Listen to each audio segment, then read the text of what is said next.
أعوذ بالله من الشيطان الرجيم. بسم الله الرحمن الرحيم. قل أوحي إلي أنه استمع نفر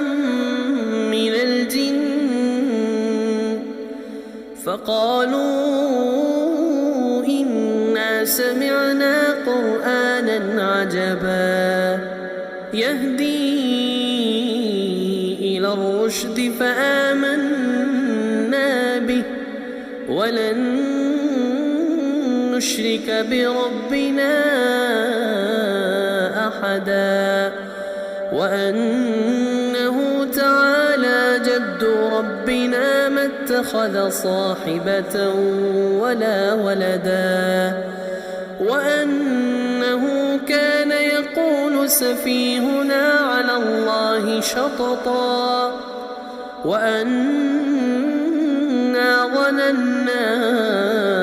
أن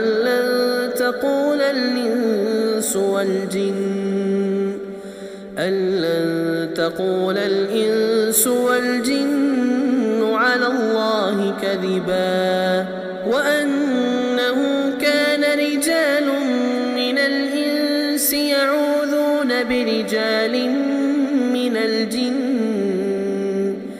يعوذون برجال من الجن فزادوهم رهقا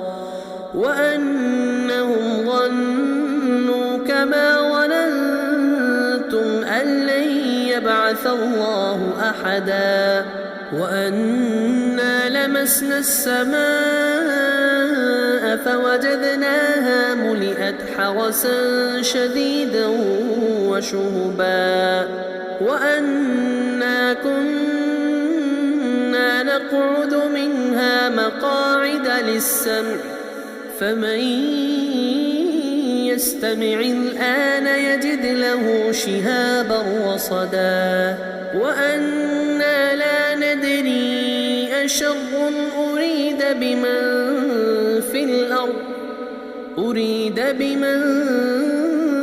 في الأرض أم أراد بهم ربهم رشدا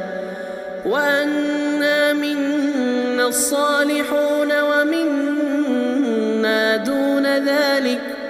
كنا طرائق قددا وأنا ظننا أن لن نعجز الله في الأرض ولن نعجزه هربا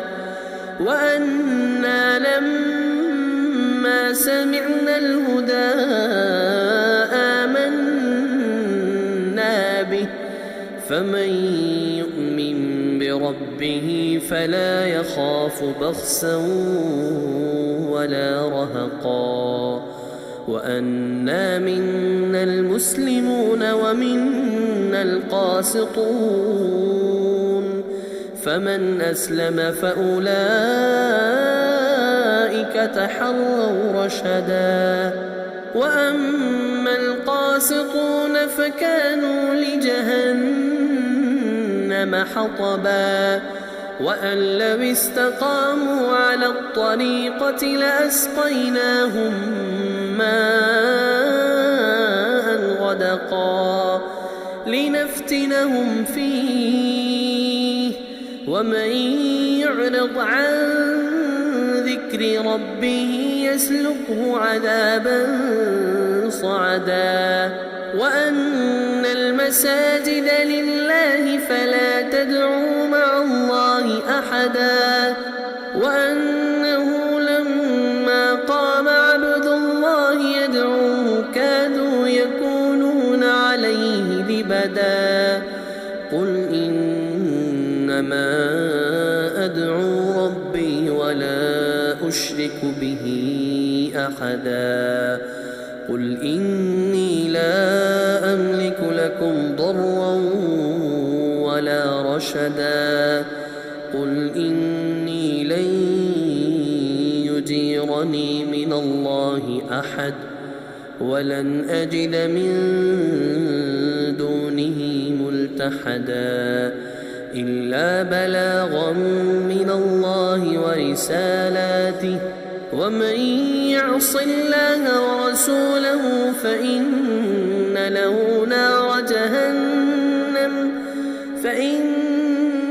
له نار جهنم خالدين فيها أبدا حتى إذا رأوا ما يوعدون فسيعلمون من أضعف ناصرا وأقل عددا قل إن أدري أقريب ما توعدون أم يجعل له ربي أمدا عالم الغيب فلا يظهر على غيبه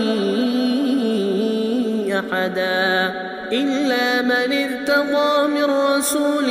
فإنه يسلك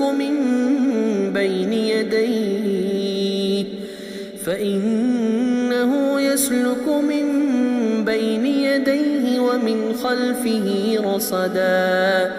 ليعلم أن قد أبلغوا رسالات ربهم وأحاط بما لديهم وأحصى كل شيء عددا.